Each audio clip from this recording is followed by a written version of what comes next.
live stream page side. Looking for feedback and all that madness.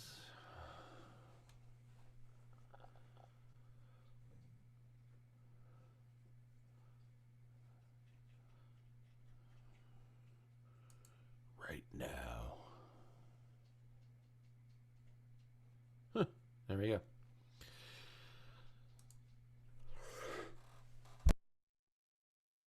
Yeah, excuse me. SEO This Week, episode 122. Welcome, everybody. This is Google's June Core Update episode, and everyone's freaking out, and some people are not, which is awesome because they're following good sound advice. As always, I am joined by my friend Ted Kabitis. Say hi, Ted. Hello. I understand things have been crazy busy over there at Coreland with the new release of 5.0. Yeah. It turns out I might have released it a couple weeks too soon. So I'm making some more changes. I hope to have out today, tomorrow. That'll be big improvements. That'd be awesome. Yeah, I've been playing with it for quite some time and just messing around with it, testing the automator on it and make sure things work. But then, you had that kind of hiccup on 5.17. When 5.18 will be the fixes for all of that, which is awesome. Yep. Yeah, so since last Friday, I've probably done about 10 updates. And this new one, I think, will solve the Chrome crashing issue. Turns out Chrome is really unstable. It's like competing for all these system resources and trying to maintain like application focus, and so when you're doing a UI with lots of embedded chromes, there's all these race conditions on really crazy things like the mouse and stuff like that. So this new update I'm doing is going to encapsulate Chrome into its own processes, and that way it can't fight with Cora, and it'll bring a lot more stability to everything. You think there's things that users can do on their end to kind of help it push it along? Well, the thing is that Chrome wasn't ever anticipated to be used this way. It's probably why Google has a separate fork for Googlebot. Is Googlebot, doesn't behave like a browser. It doesn't load one page and one tab at a time. Googlebot is out there going nuts. Right. And so to have Cora behave like Googlebot, I have to kind of modify what's going on so that it's not trying to behave like a human intended browser in a tab system. Huh. And so, yeah, I'm encountering those areas where Googlebot is likely different from what's in your browser. Makes sense. Well, I know that Mac or Apple announced the new Mac Pro coming up. I'm going to get one of those things. 28 cores. It's like 1 terabyte of memory. Jesus, I can run that thing for like years and never have to update it. I'm jealous. I have some math I could run on that. I guess it's probably overkill for, an SEO, but, hey, whatever. You can hate me if you want to. I'm buying it. I've been waiting for that thing to update. They were supposed to update it last year, and then they skipped it, came out with the iMac Pro instead. And this year they announced it, so I'm glad. I'm excited. Coming this fall. All right, so here is SEO This Week, episode 122, and we're going to be going over talking about the Google updates and some cool things on Screaming Frog. A couple of people created some great posts on how to automate it, and then another one is how to run it in the cloud. So if you're techie, you can actually combine those and automate it while running it in the cloud. And I don't think you probably... My guess is based on your cloud instance, you're probably not going to run into issues where a lot of us do running that on big sites where it kind of bogs down. So that'll be interesting. So we'll see that. So might as well just go ahead and get this one out of the way right off the bat. And the Google announced in advance, which is rare for them, the June 29 broad core algorithm update.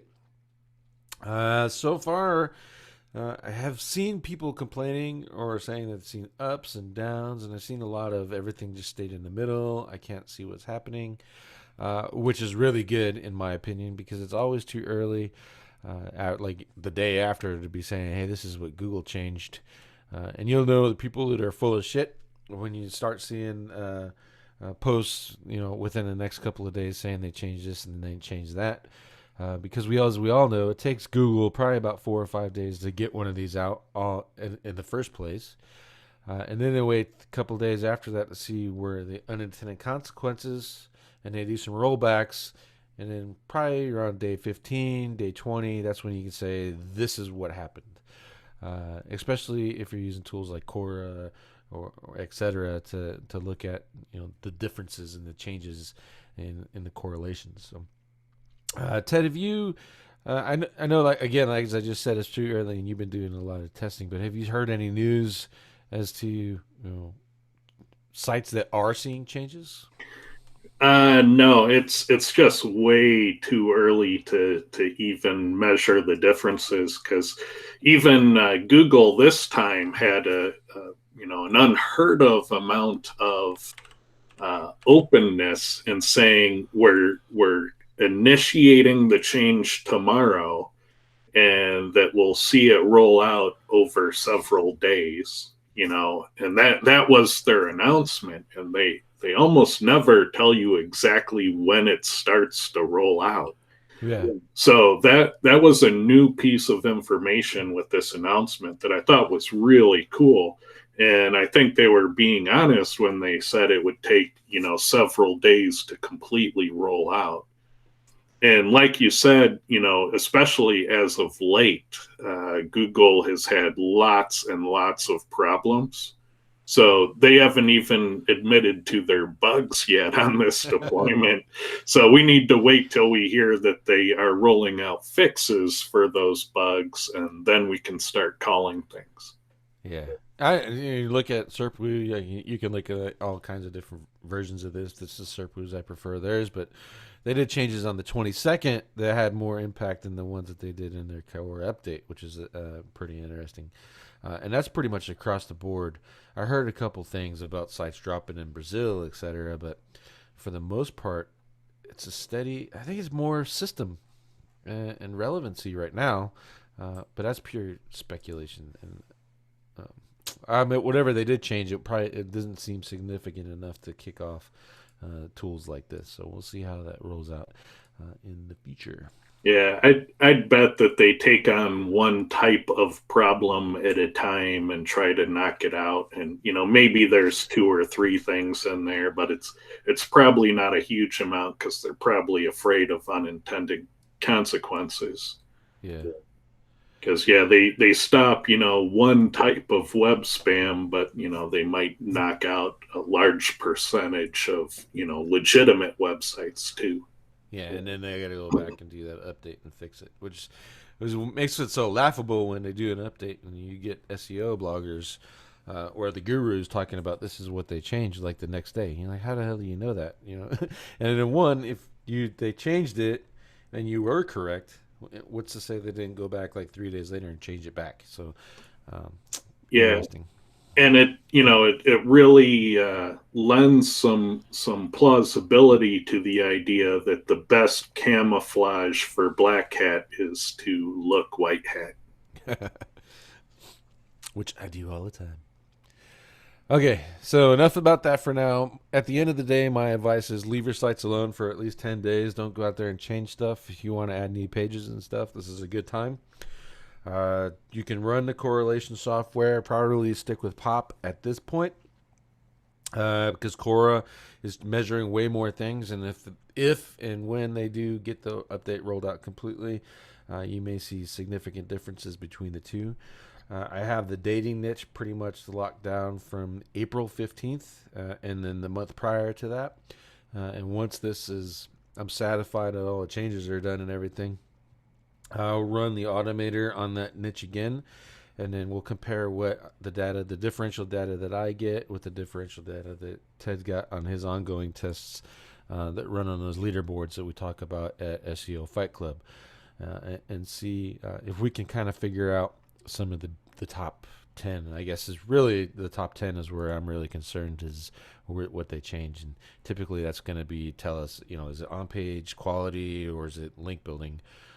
Is really the main two questions that I'll have at the end of all of this.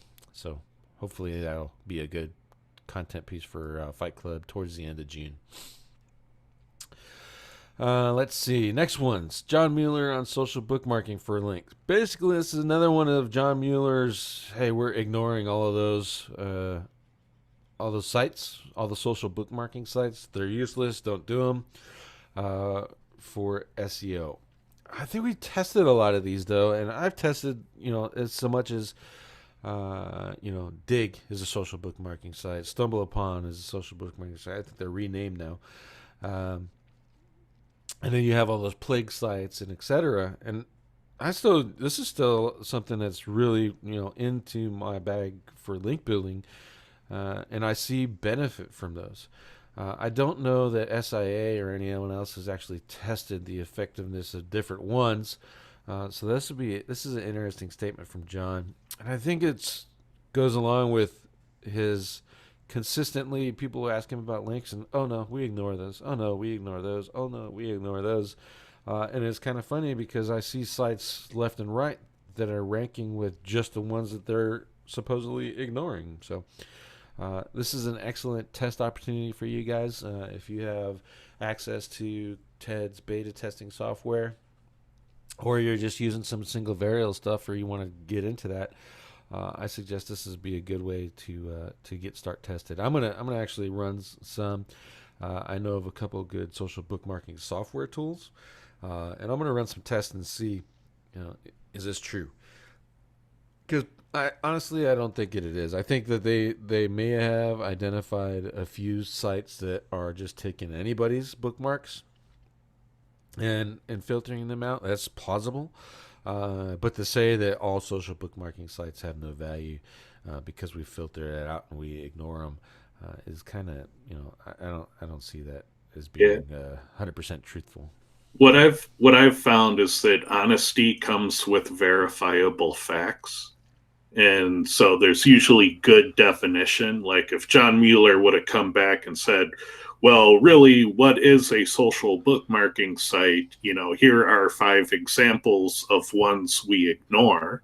But there may be other types of sites that are similar that we don't ignore.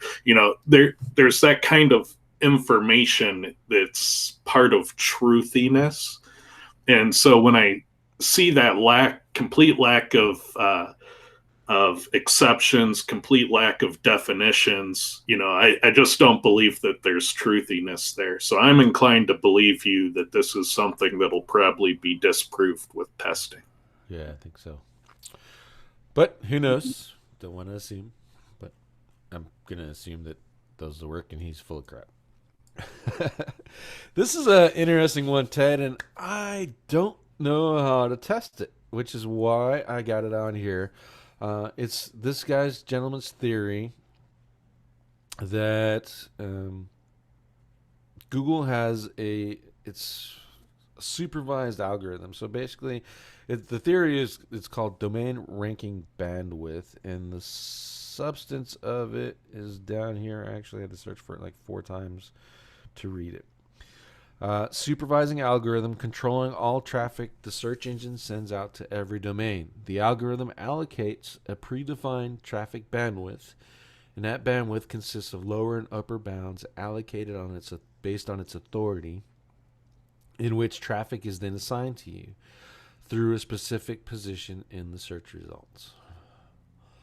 So basically what his theory is that the more authority you have, the more likely you'll rank more, thus giving you that allotted amount of traffic that Google thinks you should have. Well, it's a theory. There's definitely some evidence that Google is time sharing rank positions for some people. And, there is some evidence that when your page becomes good enough, however that's defined, that you no longer timeshare your rank position with other websites. And you might hear us talk about that in various episodes of SEO Fight Club, is the volatile middle, because that seems to be where most of Google's page testing and time sharing tends to occur. So when you look at the standard deviation of rank position of certain experiments or just rankings at various times throughout the day, those middle rankings, page 2 to page 4, tend to have the most variability. So in order to test, like how would we test it? Like I think you would probably have to start with how is Google determining the authority of a site. Well, I mean, for starters, you have to look at volatility in your rankings. So that's your baseline is volatility, and you'll often see that when you find it happening, you'll see your rank is 12, your rank is 20, your rank is 12, your rank is 20. You get this kind of flip flopping as you timeshare with a different result. Right. So it's like part of the time you're at that ranking you like, and part of the time you're missing, and so you kind of need to look at the stats. And I've seen other things trigger that time sharing, like not having a meta description that's tuned for the keyword will allow Google to A/B test snippets on the page, and that can affect your ranking or your relevancy potentially. So yeah, it's hard to nail down exactly what causes the time sharing and the volatility, but it's totally plausible that it could be based on authority, and Google is allocating a percentage of traffic for a keyword based on authority. Yeah. And that's kind of what the system is anyway. So it might just be if you rank well, you have good authority, therefore you get a bigger slice of traffic for being at the top. So that could just be a natural behavior and not something specifically engineered by Google. So he's got some pretty big claims. He's going to have trouble proving that Google is allocating bandwidth versus the natural order is higher ranking results get more traffic. So what do you think could be an argument if, like, Google's the search engine, obviously, and then the antitrust thing is coming up. Let's say that this could be proved, and that Google is favoring certain brands, etc., using this domain ranking bandwidth. Do you think? I know you're not a lawyer, but from our perspective as marketers, do you think that could play into that whole antitrust argument? Because like Google prefers Amazon, Google prefers Yelp over local pages, Google prefers Thumbtack, which they partially own. So, well, there's two things here. So the first one you touched on, we'll just hit the elephant in the room, is market manipulation. So coming up to Q4, Black Friday's coming, Google gets to pick who wins and who loses. So that's just market manipulation right there. When Google's system picks the industry winners, there's potentially a problem. Problem number 2 is our outdated laws may not even cover some things that we would consider illegal activity. So say, for example, if Google was picking the winners and losers in online retail prior to Black Friday and then shorting the losers in the stock market, technically they're outside of those organizations. So that's outsider trading, potentially. The law might not have any issues with that because there aren't laws for that. Nobody anticipated that being a thing, outsider trading. Isn't it all outsider trading? Well, if you can choose the winners and then short the losers, that's clearly market manipulation. And somebody ought to be watching. And if nobody's watching, that's a little scary. Yeah. So, yeah. So for everybody, I suggest you actually go ahead and read this post, whether his conclusions are right or not. He makes a really sound argument, and it could play into the future impacts on our industry. So I would check it out and see what you can come up with. He is offering a second part to this. It hasn't been published yet. I checked yesterday, but it'll be an interesting conversation starter at the most. Next one's from Inbound Authority. It's a guide on getting local citations indexed by Google Fast.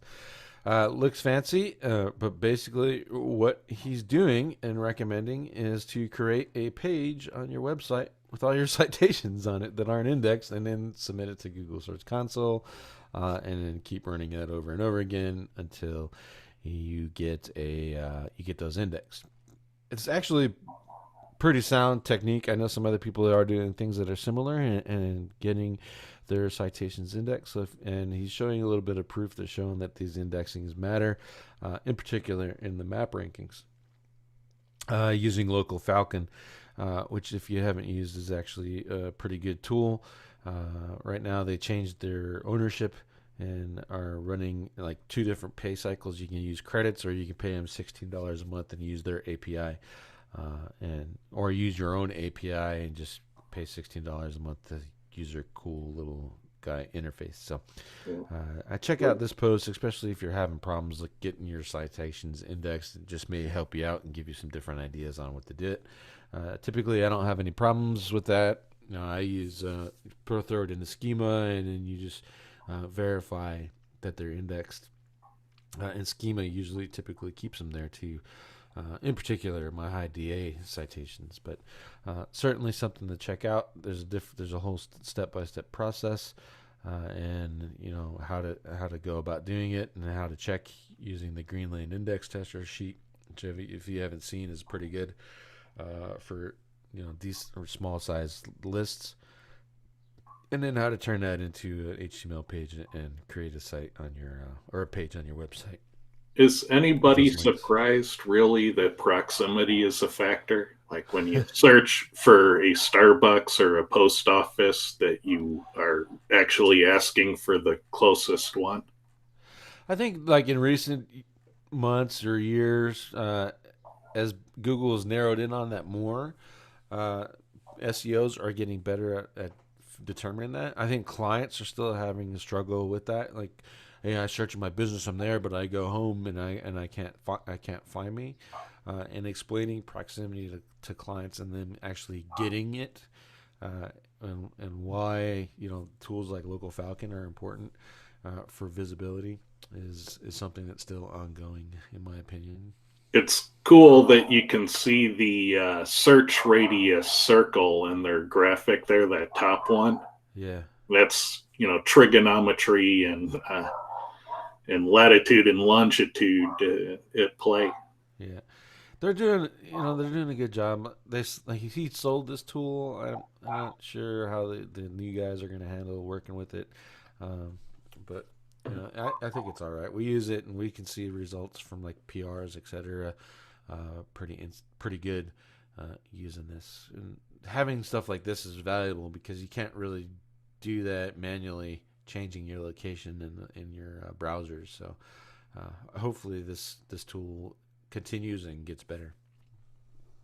But if anything, look at if you're having issues with your citations and getting them indexed, or wondering if it's valuable to you. I think this post will help answer that question. All right, Screaming Frog. This one is on search engine land. It's actually pretty technically written out, step-by-step stuff to do. There's some explaining things in here if you're not a nerd like Ted. You just follow the instructions. Like in my case, I have to follow the instructions to get this out. Half of the stuff is kind of just gobbledygook to me. But it'll go through and it'll tell you how to set up an instance on the cloud, and then run Screaming Frog on there. Again, this is kind of an important tool to have in your box. Everyone, if you're an SEO, you should be have Screaming Frog SEO. At a minimum, the free version, especially for local sites, the free version is more than enough. And then being able to run this at scale in a cloud is really, really good and handy, especially if you're talking about a site with 100,000 to 1,000,000 pages. You need this stuff.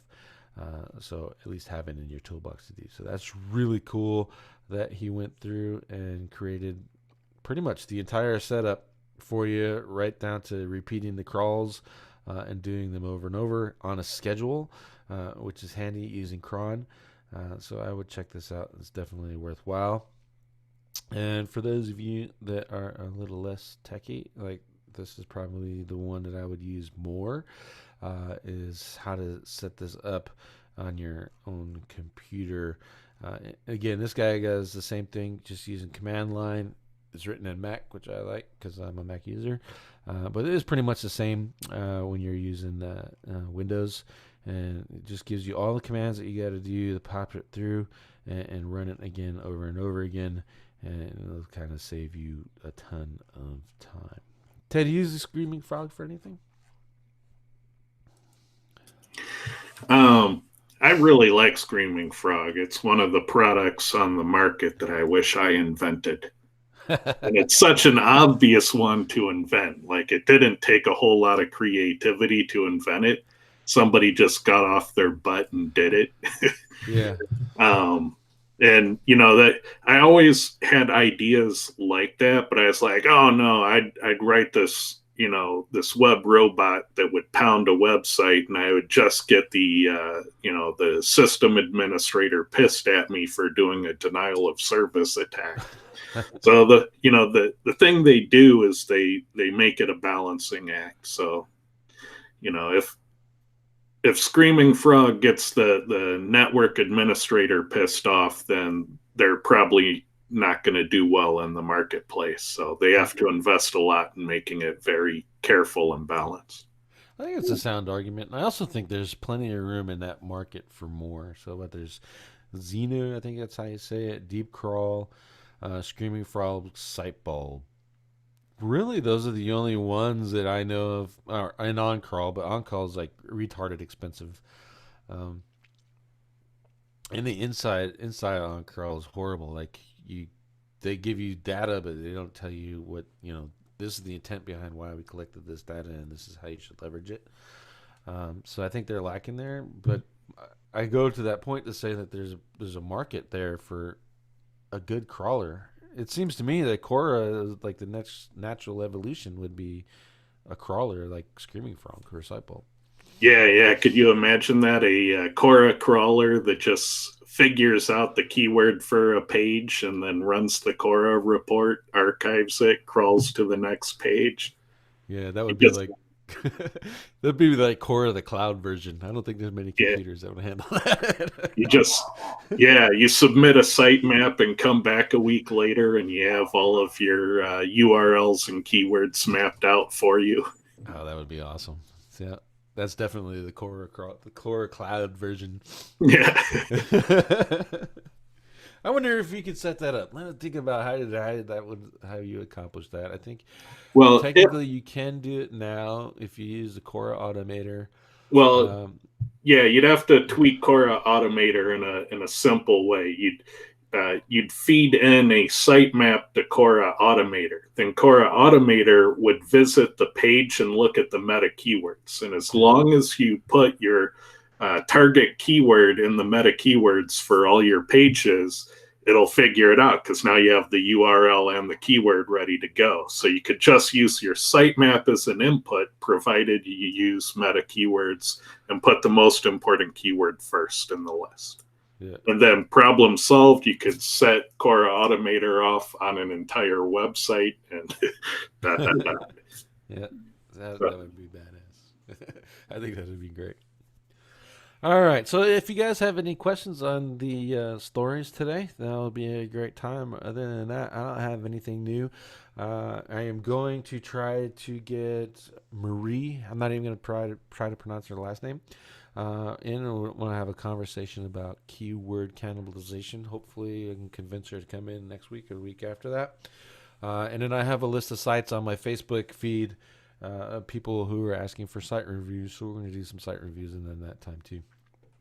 But I Oh, don't want to keep Ted busy because he's wait. trying Our good friend Scott Rogers made this awesome box for us. We did a site review for him, and he was so thankful that he sent me, Clint, and Kyle a sample, an SEO Fight Club wine box. So I wanted to show this off because I thought it was so nice that he just sent us that as a thank you. And this thing's pretty cool. And so his website was personalizedwineboxes.com. If you go a few episodes back, you can see that site review. And I just wanted to give a shout out because this is really nice. It's a great memento of our time together. Yeah, those are great. The box in itself is solid. It's a great product. Like if you're looking for a gift, I'd go over there and hand that out because it's unique. Not too many people are going to do it, and I think I'm going to be buying a few of those for Christmas and some birthdays too. Yeah, when I got mine, I opened it up. I was like, oh, it's empty. But, I can fix that. All right, let's see. Kurt Schnell's here. He said he created a crawler, Project Lazarus. I actually have access to it. I haven't used it in like forever. Kurt, are you still updating that thing for looking for expired domains? I haven't gotten any like an email from you. Maybe I fell off your list or something. Let's see. Madge is there. He's seconding that Project Lazarus is good. Let's see. I don't see any more questions. You guys are quiet today. That's cool. All right. So with that, like I said, we're gonna get Ted back to work. He's got 5:18. He's got to push out, and because he's holding me back from dominating the planet. If keep an eye out for the Google update. Remember, don't change a thing. You're gonna bounce around. I did an episode, just an impromptu live show for Tucson SEO. That thing bounced. We started at 77 and went to 73 after the changes, and now it's at 93. So you can see bouncing is going to happen. So leave it alone, everything alone for about 10 days. 10 days is up. I'll come back and we'll do another episode or another iteration of that show showing the site structure. I got 10 days to figure out what I want to do for supporting pages and build all those. So we'll do that together in another show. And Ted, what are we talking about in Fight Club? I know we haven't discussed it. You've been crazy busy. Maybe Kyle will just kind of tell him to do it. Yeah, I have nothing prepared, so maybe we'll do that Ask Me Anything episode with the three of us. So if you have SEO questions in general, come prepared and we'll do an AMA. Okay, that works. And I know Kyle, he didn't ask me to, but he put on his Facebook that he's talking on another podcast today, and it starts in a half an hour. If you want something to listen to in the background, if you cover for me, I'll find the name of that stupid thing. I meant to do it.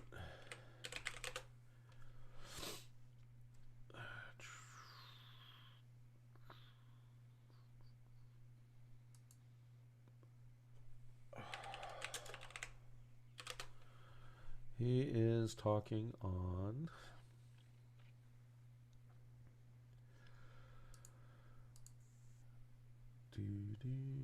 I need some Jeopardy music. Search Talk Live. It's searchtalklive.com.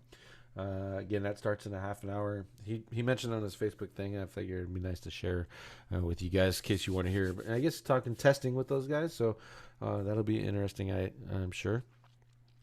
And one last admin note. I've gotten all the past episodes up on the podcast site, so it's on iTunes.